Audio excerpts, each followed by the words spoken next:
Oke. Assalamualaikum warahmatullahi wabarakatuh.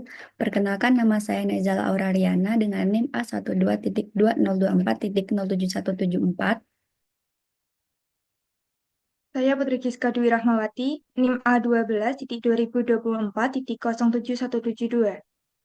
Di sini kami akan mempresentasikan mengenai supply chain management pada produk Indomie. Yang pertama, entitas yang terlibat dari rantai pasok produk Indomie, yaitu yang pertama ada supplier. Supplier yang terlibat yaitu ada peternak sapi perah, yaitu menyediakan susu segar sebagai bahan baku utama. Kemudian ada petani tebu, menyediakan gula. Kemudian petani buah dan biji, sebagai pemasok utama bahan baku alami yang digunakan untuk menciptakan berbagai varian rasa, yaitu ada petani biji kakao, buah melon, buah stroberi, buah pisang, dan buah vanili. Kemudian ada petani serat kayu, menyediakan bahan dasar untuk membuat pembuatan kemasan kertas atau karton yang digunakan untuk pengemasan produk tersebut. Kemudian penambang minyak bumi, menyediakan bahan dasar plastik yang digunakan untuk kemasan botol atau tutup plastik untuk produk susu tersebut. Kemudian ada manufaktur. Manufaktur yang terlibat yaitu PT Indolakto. Kemudian distribusi, yaitu ada gudang pusat Indolakto sebagai tempat penyimpanan sementara produk, jadi sebelum didistribusikan. Kemudian ada layanan logistik, perusahaan logistik yang bertanggung jawab mengangkut produk dari gudang pusat ke retailer. Kemudian ada retailer, yaitu ada supermarket, minimarket, kemudian ada e-commerce, kemudian ada toko kelontong, pedagang kaki lima, dan pasar tradisional. Kemudian ada customer, yaitu konsumen rumah tangga seperti keluarga, kemudian anak sekolah, kemudian ada kafe, restoran, dan industri makanan. Selanjutnya yaitu mengenai alur rantai pasoknya.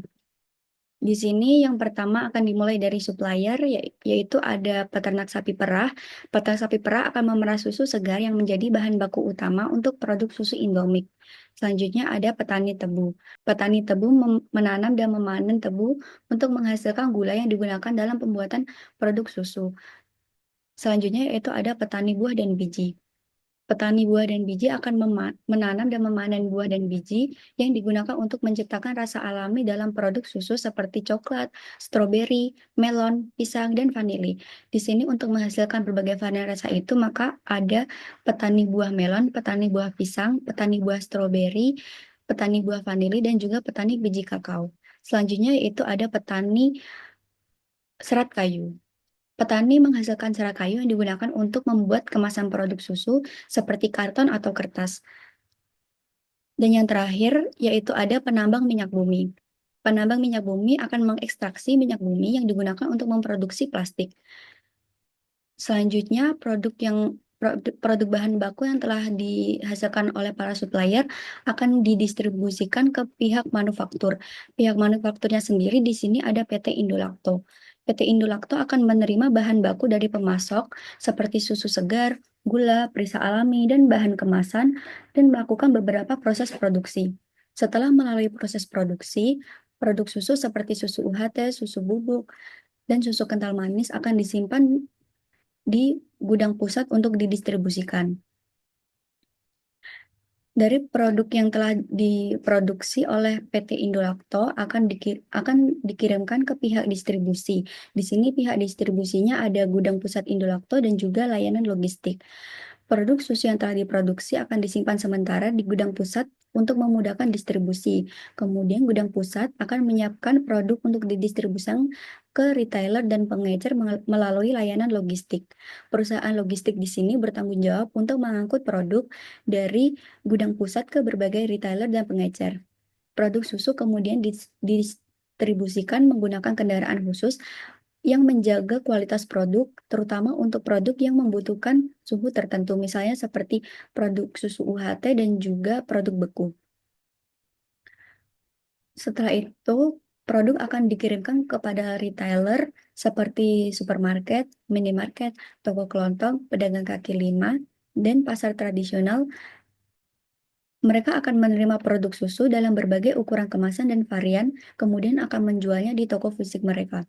Adapun retailer e-commerce yang menjual produk susu Indomilk secara online dan konsumen dapat membeli produk dari rumah, kemudian akan didistribusikan melalui kurir.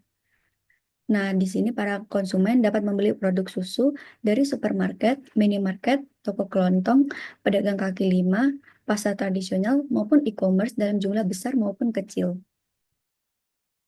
Demikian presentasi dari kami. Mohon maaf apabila ada kesalahan. Terima kasih. Wassalamualaikum warahmatullahi wabarakatuh.